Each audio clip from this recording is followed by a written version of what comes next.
buenos días. Les comentaba justo antes de empezar que creo que uno de los temas más difíciles de entender es el desarrollo urbano. A mí me costó mucho desde la sociedad civil, no es mi área de expertise, pero tuve que aprenderla primeramente para defender el área patrimonial de San Ángel, porque venían muchos planes de modificaciones de uso de suelo y posteriormente tuve que entender que si el marco jurídico global de la ciudad no me ayudaba, de nada servía mi pequeño esfuerzo por defender la zona histórica de San Ángel si finalmente podían entrar y atacarla, y con atacarla quiero decir modificar usos de suelo y construir edificios y otro tipo de cosas, independientemente de la legislación que tuviéramos.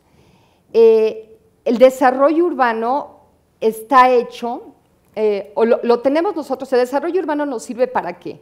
Para planear una ciudad. La ciudad tiene que estar planeada en términos de usos de suelo. ¿Qué son los usos de suelo? ¿Qué podemos construir? ¿Qué establecimientos mercantiles podemos tener? ¿Cómo vamos a organizar la ciudad? Habiendo programas generales de desarrollo urbano, uno se pregunta, bueno, si la ciudad está tan planeada, si tenemos leyes que nos dicen qué se puede hacer y qué no se puede hacer, ¿cómo es posible que vivamos una ciudad de caos y de crisis donde constantemente vemos modificaciones de uso de suelo y no podemos hacer nada? En Suma Urbana lo que hemos hecho es hacer un análisis de las leyes para entender cuál es el origen de las irregularidades de uso de suelo y tratar de ir a atacar el origen de la irregularidad que siempre hemos vinculado nosotros con actos de corrupción y, por supuesto, el piso común que es la impunidad. Y para entender esto tenemos que entender cómo está hoy en día el marco legislativo que rige el uso de suelo de la ciudad, el desarrollo urbano. Tenemos primero el área legislativa, o sea, quienes hacen las leyes de desarrollo urbano de la ciudad. Entonces hay que preguntarnos, quienes hacen las leyes del desarrollo urbano tendrían que ver cómo es la mejor forma de planear la ciudad para dar certeza jurídica. Pero nos encontramos que dentro de los asambleístas, diputados locales, muchos son exdelegados. ¿Y qué pasa? Al vincularlos con las delegaciones, nos encontramos que cuando tuvieron su administración como delegados, permitieron muchas ilegalidades de uso de suelo. Entonces, en el momento que brincan a la Asamblea Legislativa los delegados, lo primero que van a hacer es tratar de proteger aquellas acciones o normas que permiten las irregularidades de uso de suelo, y entonces nos encontramos a un grupo de legisladores legislando para tener discrecionalidad en el uso de suelo, y en lugar de seguir una planeación urbana, son diputados locales que están viendo cómo abrir la puerta para que las obras ilegales que ellos iniciaron en su delegación no sean clausuladas o puedan seguir. Entonces tenemos unos legisladores comprometidos con sus negocios que iniciaron muchos de ellos siendo delegados. Van a preguntarse, ¿qué no tenemos contrapesos? Pues tendríamos el INVEA como contrapeso o la PAOT, pero ¿qué sucede? ¿Son independientes estos órganos que son los contrapesos? No. ¿Por qué? Porque ¿cómo elegimos nosotros a las cabezas de la PAOT o del INVEA? Ambos son electos a través de una terna propuesta por el jefe de gobierno, y finalmente quien elige quiénes van a estar a cargo de estas instituciones es nuevamente la Asamblea Legislativa. Y entonces aquí la Asamblea Legislativa se asegura que quienes sean las cabezas de los contrapesos, ya sea en el INVEA o en la PAOT, sean personas que sean afines a su forma de pensar y que de alguna manera vayan a proteger los negocios que ellos iniciaron como delegados. Después nos vamos al Tribunal Contencioso de lo Administrativo de la Ciudad de México. Y dice uno, bueno, aquí finalmente me puedo ir al sector judicial para que me eche una mano con las obras irregulares. ¿Y qué sucede? ¿Quién nombra a los jueces que ven desarrollo urbano en este tribunal? Directamente el jefe de gobierno. ¿Y quién nombra a la presidenta o el presidente de este tribunal? Viene de una terna del jefe de gobierno que después es seleccionada precisamente por la Asamblea Legislativa. Entonces, ¿qué tenemos hoy en día? El Tribunal Contencioso de lo Administrativo tiene como presidenta a la esposa de uno de los constructores más importantes de los últimos 15 años de la Ciudad de México, donde prácticamente todos los juicios que han llevado en contra de obras irregulares se han perdido. El INVEA no ha logrado avanzar porque se pierden siempre por razones de proceso las causas. Y les voy a dar un ejemplo muy claro. Hay una norma que se llamaba la norma 26, que era para construir vivienda de interés social y popular en la Ciudad de México. Esta norma 26 le autorizaba a uno a construir vivienda de interés social que no se vendiera más o menos 750,000 pesos, y para ello uno tenía beneficios fiscales y beneficios en términos de licencias. Calculamos que el 95% de los edificios construidos con esa licencia o ese tipo de norma son ilegales o irregulares. Acabaron siendo vivienda de interés medio y alto. Estamos hablando de más de 4,800 edificios ilegales en la Ciudad de México. En los últimos 15 años, empezó con el bando 2, no sé si recuerdan ustedes eso, después la norma 26, que resulta que tenemos nosotros un padrón de 4,500 edificios construidos ilegales que tendría que perseguir SEDUBI de oficio, la Secretaría de Desarrollo Urbano. ¿Esto qué quiere decir? Que tendrían que haber sido clausurados, no se podrían haber vendido y tendría que haber una sanción. ¿Saben cuántas sanciones hay por norma 26 en la ciudad? 0. O sea, 0. Entonces, ¿qué pasa? Para tener, y me voy a lo más básico, o sea, esta es una ciudad que requiere de vivienda de interés social y popular, que con la justificación de vivienda de interés social y popular se hace el programa de desarrollo de la ciudad, y si pensamos que el 95% de los casos se violó y no pasó nada, nos damos cuenta que hay 0 de planeación urbana, pero una total impunidad. Para que esto sucediera, para que pudiera haber habido esta impunidad de 0 sanciones, estuvieron involucrados la PAOT, que no hizo nada, SEDUBI, que de oficio tenía que haberlo seguido, el INVEA, el tribunal, porque se denunciaron miles de casos, las delegaciones, porque están denunciadas a las delegaciones. ¿Qué sucede, como lo vimos ahora en el caso del terremoto? ¿Quién es culpable de Repsamen? ¿La delegada, el tribunal que sabía o el INVEA? Todos dicen yo no fui. No, son culpables los 3, porque los 3 tenían que haber dado clausura definitiva y los 3 tenían que haber sancionado. ¿Quién es culpable de los 4,500 edificios ilegales de interés social? Todos, porque todos tendrían que haber seguido de oficio esa impunidad y tendrían que haber clausurado los edificios, no permitido su venta, no permitido la escrituración. La corrupción en el sector inmobiliario nos ha llevado a perder patrimonio, porque es muy fácil comprar. Por ejemplo, ahorita un amigo me decía que Protección Civil estaba ofreciendo en 150,000 pesos una dictamen para poder demoler edificios catalogados por mal estado para que pudieran construir edificios. Entonces, nuestro patrimonio catalogado, nuestra memoria histórica, está viéndose ahorita en peligro. ¿Por qué? Porque por 150,000 pesos dicen que lo puedes demoler y además estamos de fiesta porque con la nueva ley de reconstrucción, que es otro tema y ojalá lo toquemos otro día, podrás además duplicar tu capacidad y potencial ahí y hacer un dineral.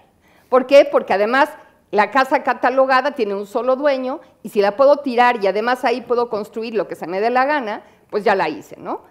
Entonces, también está en peligro nuestras áreas verdes y áreas libres. Ustedes han visto que ha habido una gran cantidad de otorgamiento de PATRs. ¿Qué es PATRs? Es un permiso administrativo temporal revocable. Y con esta justificación de este tipo de permisos, muchos de los espacios o áreas libres o áreas verdes están siendo ocupados como negocios, negocios que se concesionan a 20, 30 o 40 años.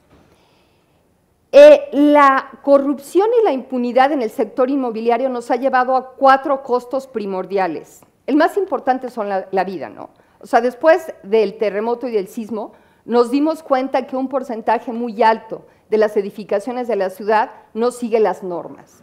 Si nosotros tenemos 4,500 edificios nada más de interés social y popular que no siguieron la norma, eso quiere decir que nadie verificó tampoco los documentos y las estructuras, que nadie verificó los planos. ¿Por qué? Porque si los hubieran verificado, habrían tenido que clausurarlos o no permitir su construcción porque estaban fuera de norma. Entonces, número 1, hay que pensar en la vida. En la vida, cuando nosotros hablamos de evitar la corrupción y la impunidad en el sector inmobiliario. Número 2, el costo social. Durante años, con la bandera de la vivienda de interés social y popular, se ha construido vivienda de interés medio y alto. Y lo único que has hecho es a desalojar a grupos completos poblacionales de las zonas donde viven. El predial, el incremento de agua y la construcción de edificios de vivienda media y alta ha hecho que el predial sea verdaderamente inaccesible para la gente. Y vemos desplazamientos sociales completos basados en actos de corrupción. El tercero, el patrimonio. Tenemos a muchas personas que compran de buena fe. Lo vimos ahora, por ejemplo, con el terremoto. Adquieren su vivienda, uno asume que está en orden, ¿por qué? Porque está terminada, es un edificio acabado, terminado, uno asume que ya cada una de las instituciones cumplió con haber hecho la verificación. La verificación, ¿y qué pasa? Lo compra y resulta que algún vecino que había denunciado que era ilegal puede seguir adelante y de pronto llega una orden de un juez y dicen retención de folio real. ¿Qué quiere decir esto? Qué pena, ya compraste, está terminado, pero nunca vas a poder ni escriturar ni vender porque de origen se hizo con una licencia ilegal. Tenemos, no creerán, centenas de edificios en esa situación en la Ciudad de México también. Todo se origina de la impunidad, porque esos edificios jamás pudieron haberse construido. O sea, todas estas autoridades que les comenté en un principio tuvieron que no hacer la tarea, fueron omisos, no cumplieron con lo que debían para haber terminado donde estamos terminando. Y por último, la certeza jurídica.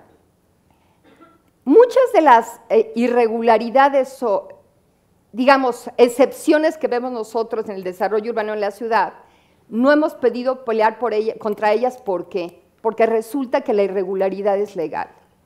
Resulta que la Asamblea Legislativa ha legislado de tal manera que ha creado muchos instrumentos de excepción del desarrollo urbano. Y les voy a dejar nada más uno de ellos porque para mí es verdaderamente impresionante.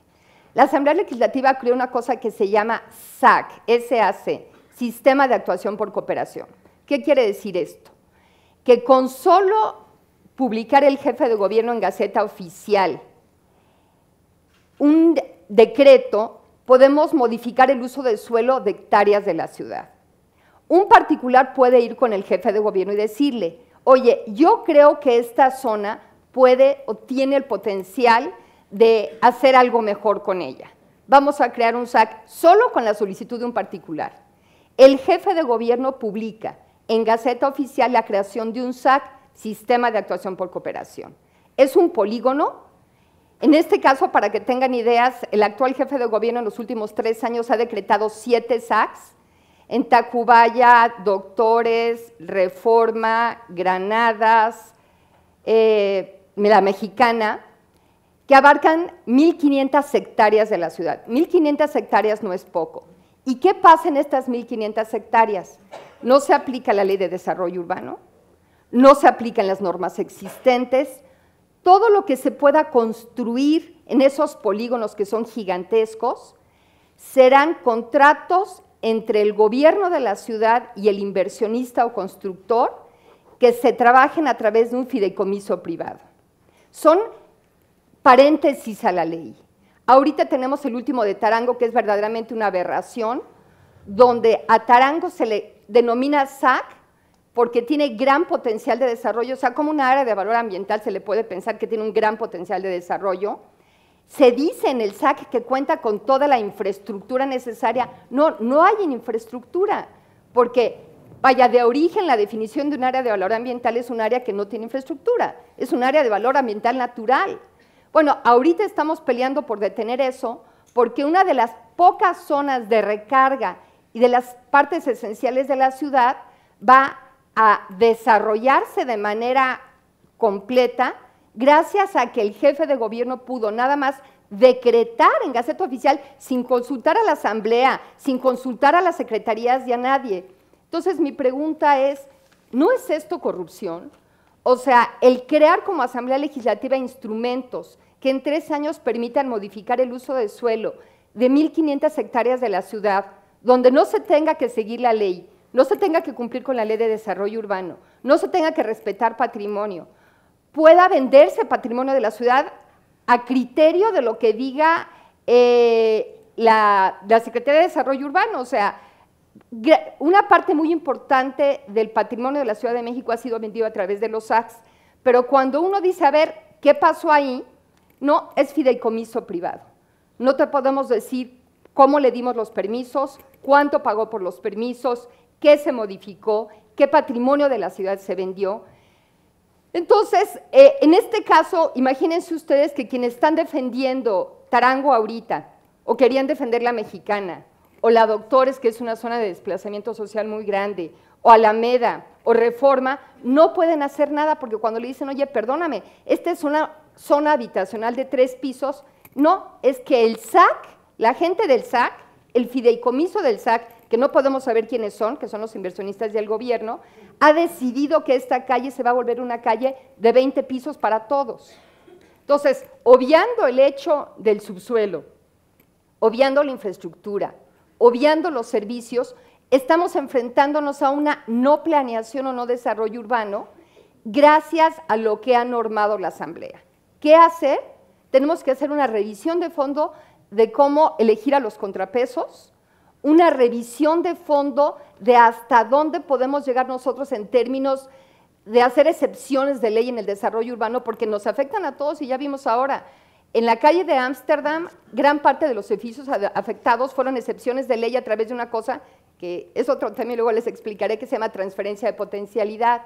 Pero el punto es, nos damos cuenta que la excepción cuesta vidas, la excepción cuesta desplazamiento social, la excepción cuesta pérdida de patrimonio, y quienes legislan esa excepción son quienes a su vez brincan de las delegaciones a la Asamblea Legislativa y lo único que hacen es permitir y permanecer en estos negocios. Entonces, el objetivo de esta introducción era más darles un poco una idea de cómo opera, de cómo la gente que lo sufre de verdad luego no tiene forma de combatirlo y cómo los desplazamientos sociales causados por la corrupción e impunidad están afectando una parte muy importante de esta ciudad.